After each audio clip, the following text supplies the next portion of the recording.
my faith is stronger than it's ever been before. And I will forever keep my eyes.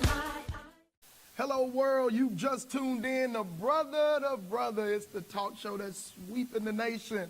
My name is Jeremy Williams. This is Chris Williams, my brother from the same mother and the same father. We want to say hello and big what's up to all our family and the people that are tuning in on Facebook Live. What's up? We see y'all, man. Love y'all. We want you to send in your feedback. We got a live Facebook feed going on as well as recording here in the studio. We want to also let you know that we're getting ready to do a live studio. Right now we have some people in the studio that are here supporting us. We love you. We thank God for you. But if you want to be a part of our studio audience, we're going to send you that information. We're going to give you the times and the dates, and you'll be able to come in, ask questions, and be a part of the brother-brother experience. Chris, I'm excited about the topic today, man. You know what? I'm even more excited about that. Michelle Gilder and Sandra Pink just signed in. But Michelle Gilder, you know her. She's an awesome, fabulous woman. All right. And we are so happy to have everybody tuning in. Hey, but before we start the broadcast today, on our last session, we had some questions that were posed by some of our listeners. And Alicia Huey wrote a question I think is very profound. She said, what are some keys, and I'm going to put this on you. Okay. What are some keys for getting past yourself? You remember our last conversation, we've been talking about moving into success, moving past fear, moving past the things that hold us up. So she was listening and she said, what are some keys to getting past yourself? The first thing that helped me get past myself, and still that I utilize every day in getting past myself, Alicia, is that first of all, I'm honest with myself.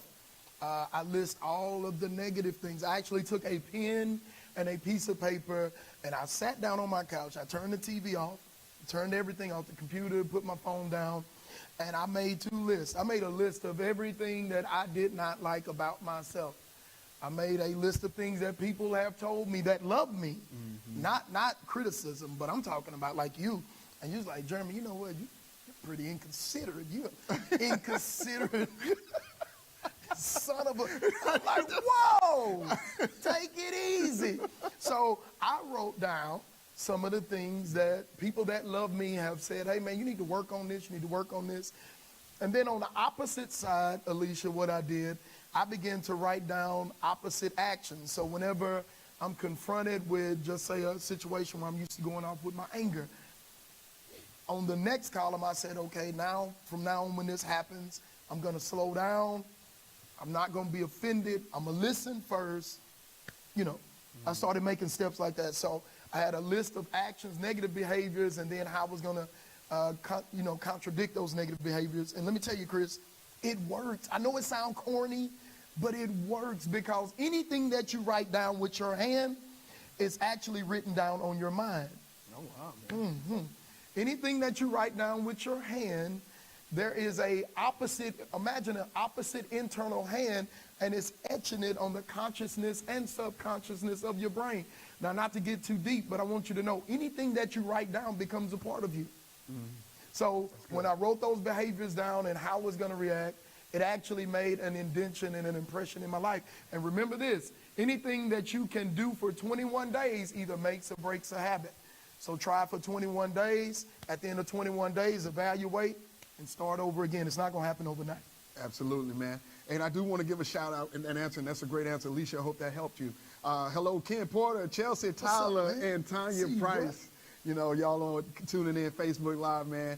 And we're doing some awesome things. I just want to let you know we're going to try to answer as many questions as we can in these segments, and come back. And so if we don't get everything, we most definitely review those questions and come back and answer them in the next segment. But we do want to come in and answer another question, Jeremy, and I'm going to put it on you again. Artisha Lofton wrote, people will be so dishonest with themselves that they begin to believe what they've said to themselves. Man, it's a powerful statement.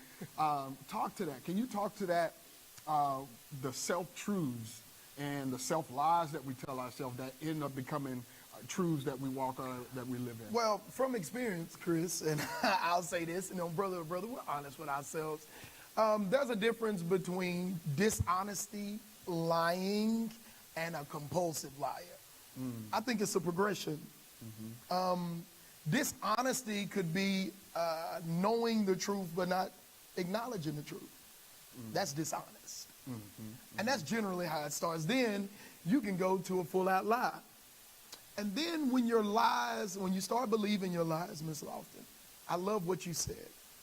Then you become compulsive liar because it becomes a part of your consciousness. It becomes a part of your psyche.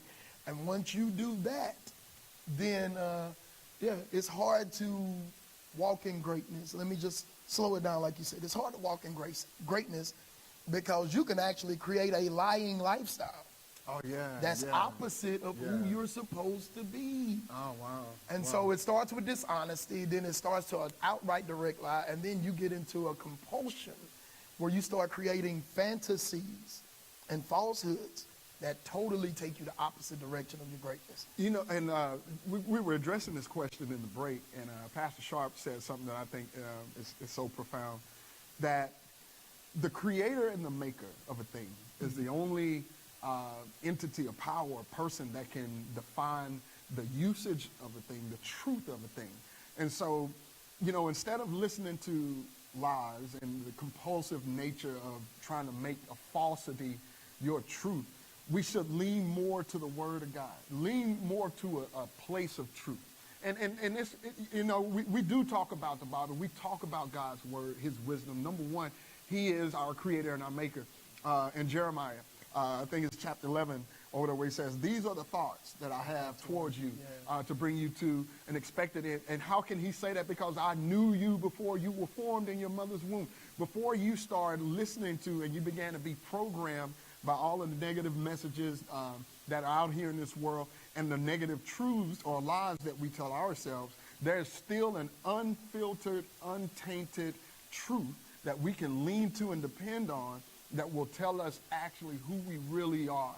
And you can trust it. It's not manipulative, because sometimes people can tell you what they think you should hear in order to control your life. You know what I'm saying? So they'll say some things about you and try to program you with their truth. And they have no idea who you are.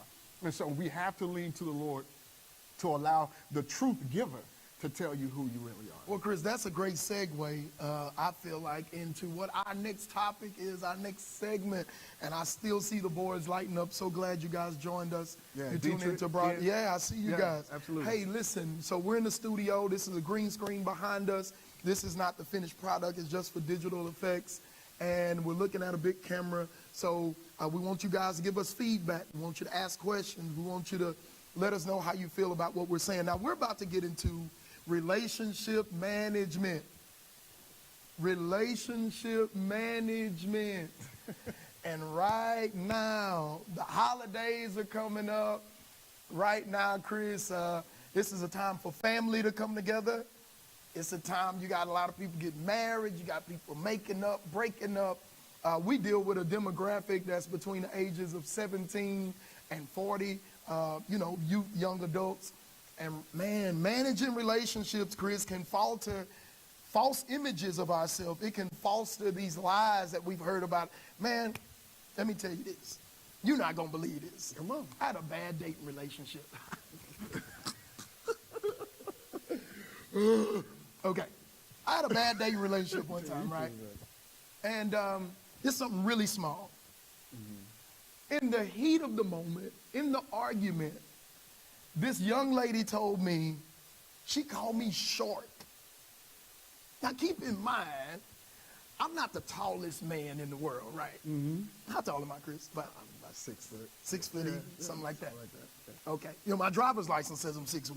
Okay. I'm not 6'1". Okay. So I might be 6 foot, maybe. But those words were so pointed and so aggressive, and it hit me right there to the heart. I was like, oh. Nobody's ever called me short before. And do you know, in that moment, Chris, from that moment on, I believed what that person said about me. When I would come around other people, I'd be looking at them like this. Trying to measure up. Measuring myself. Shoulder to shoulder. Shoulder to shoulder with other people because somebody told me I was short.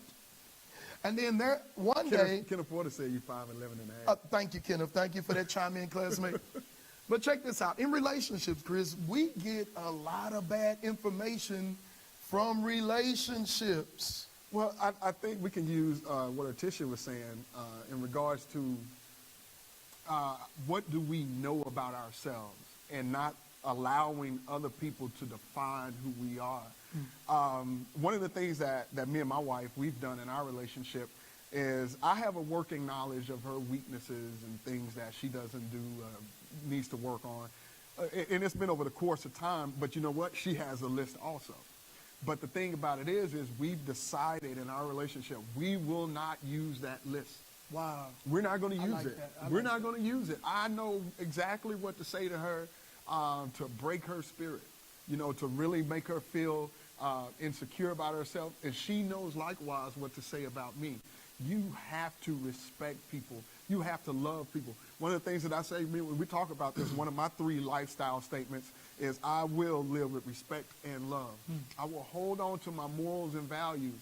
And so as you enter into a relationship with someone, you want to make sure that you live with that respect and that moral, that value. You're not in that person's life to redefine who they are. You're in that person's life to learn about who they are. Yeah. You know what I'm saying? You're in that person's life because somewhere in this, you would hope that in a relationship that person is interesting enough to you to say, you know what, I want to find out just a little bit more about who you are. I like that. I want to find out your likes, your dislikes, and it's not to change you, but it's to embrace you and to love you, and hopefully we'll find a place in our mutual love that will help us build from one another.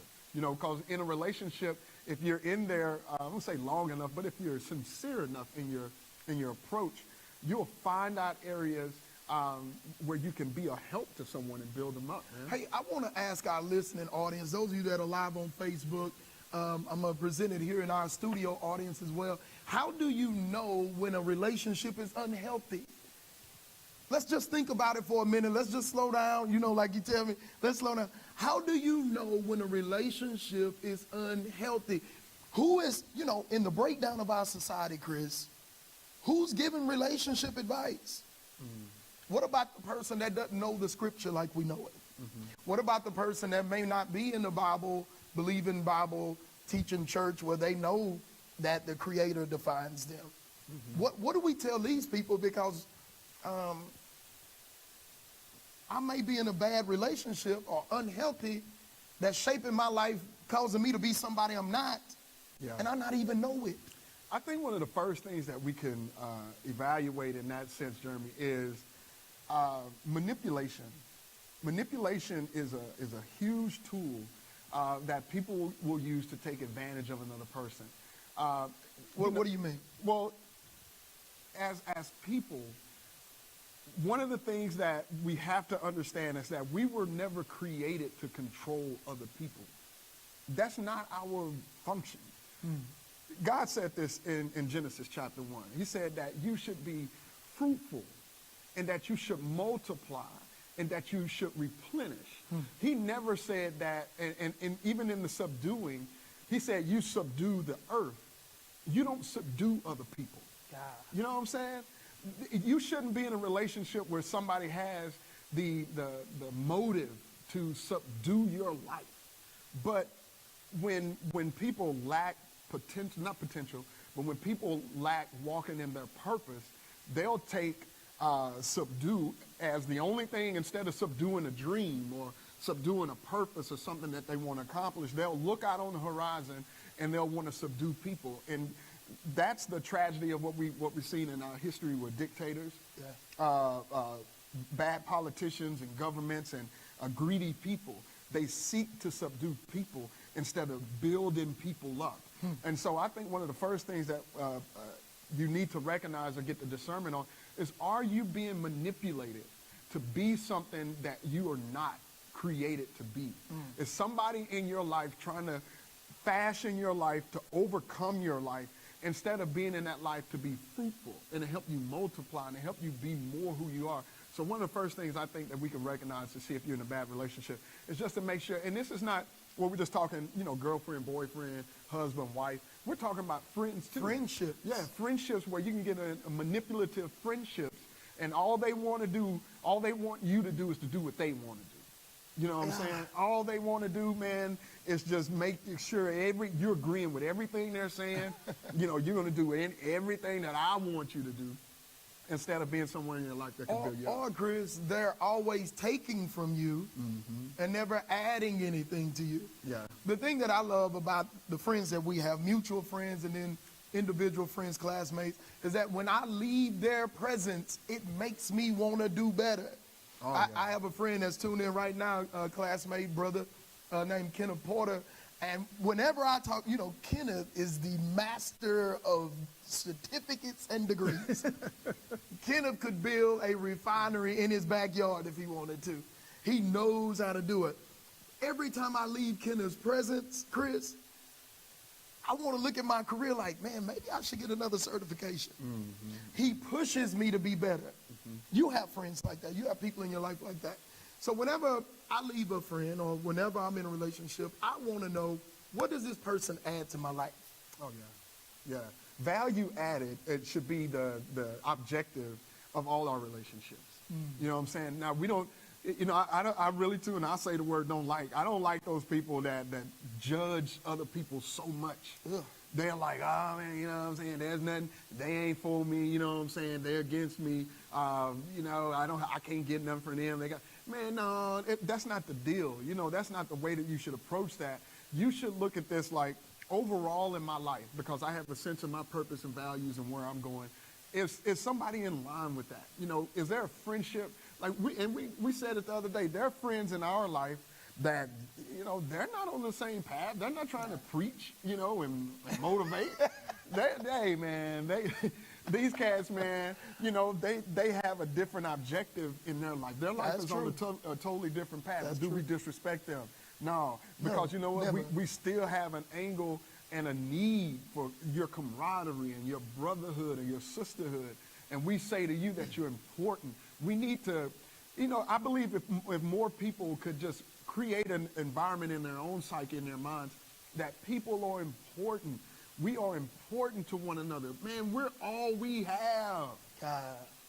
We're all we have, man. When you look at it, you're all you have. Your brother, your sister, you're all you have. In my family, we have my household, we have this little plaque on the wall or something like that. And it says, as a part of this family, you will be loved.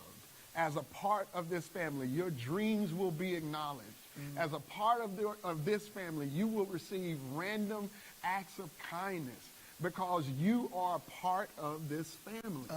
We are all part of the human race. We're all humans. We bleed the same blood. And so we got to have this idea and this concept about ourselves, a truth, that as I walk out, I don't prejudice. You know, I'm not trying to separate. But as part of the human family, you will be loved. As part of the human family, your dreams will be respected.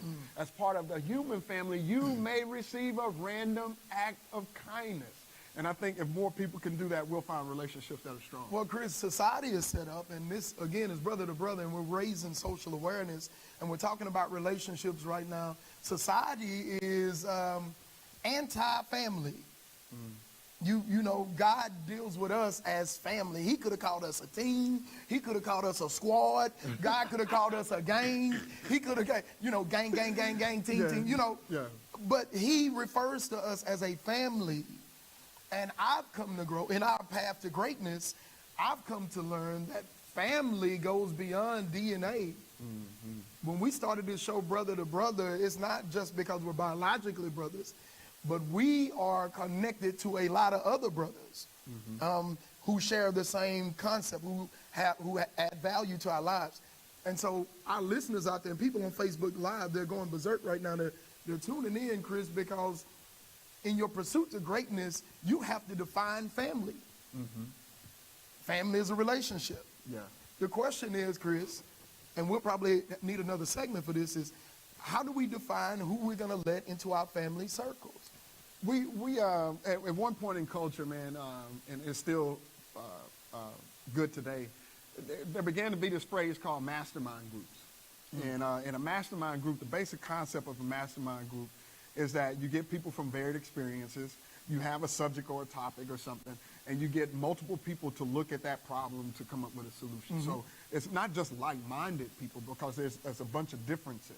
But what you do, you look at the same problem, whatever it is, and you get different perspectives. Right. I think when we start developing our family culture and we're talking about relationships, we have to accept diversity, points of view, because where you come from is not necessarily where I come from. Right. You know what I'm saying? And I'm talking about even in marital relationships. You're not from the same place. That person that you're married to had a totally different life before they got with you. So right. all of a sudden you think that person should forget about where they came from, forget about those experiences. No, we shouldn't do that. We should be able to embrace experiences, draw from them, get around a group of people who you can feel that are diverse enough in their experience to be a benefit to you, and allow that person to be allow that mindset to be a part of your life. Synergize off of that, move off of it, become better. You know what I'm saying? And so I think the people that don't know how to do that, we're locked down and we're inside of ourselves, and we feel that our only experience is the number one experience, and we can't be like that. Chris,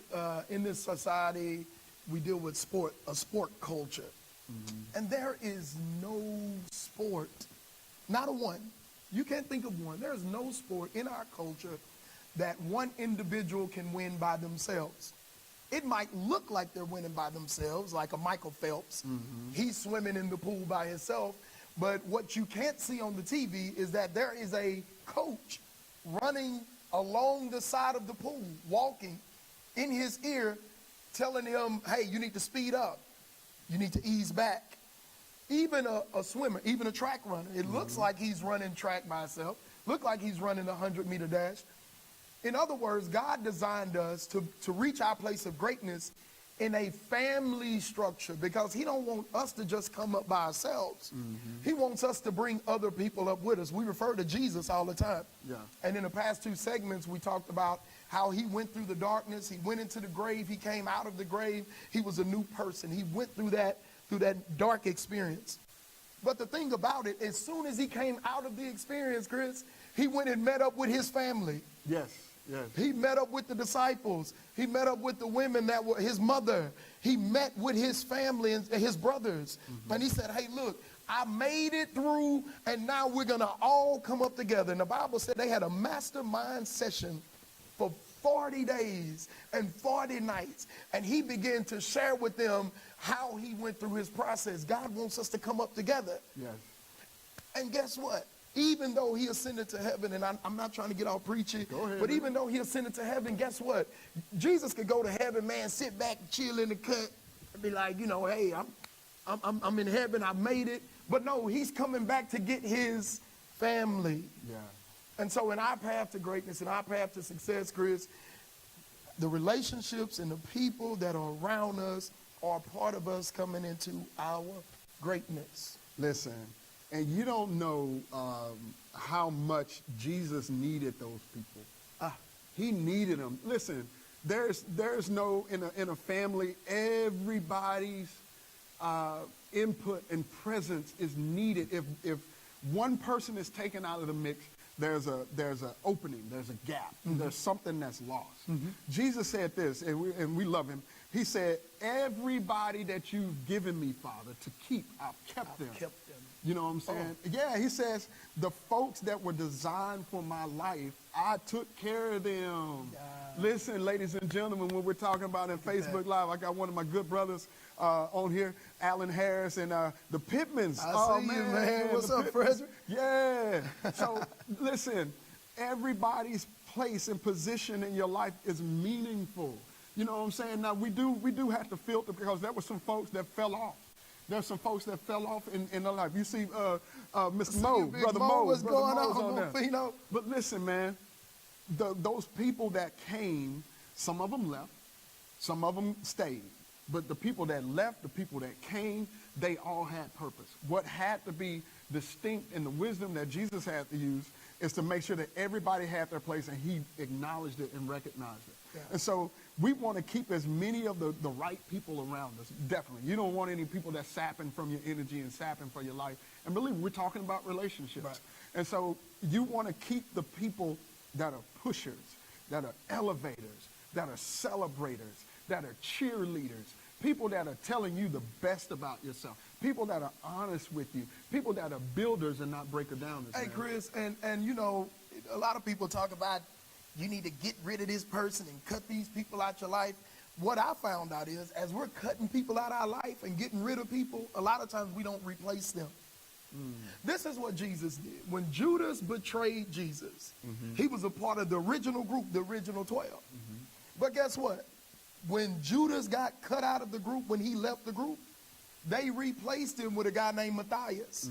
In other words, as you evaluate who your family is and the people around you, yeah, you might have to separate yourself from some people, put some distance, cut a few people off and cut them out.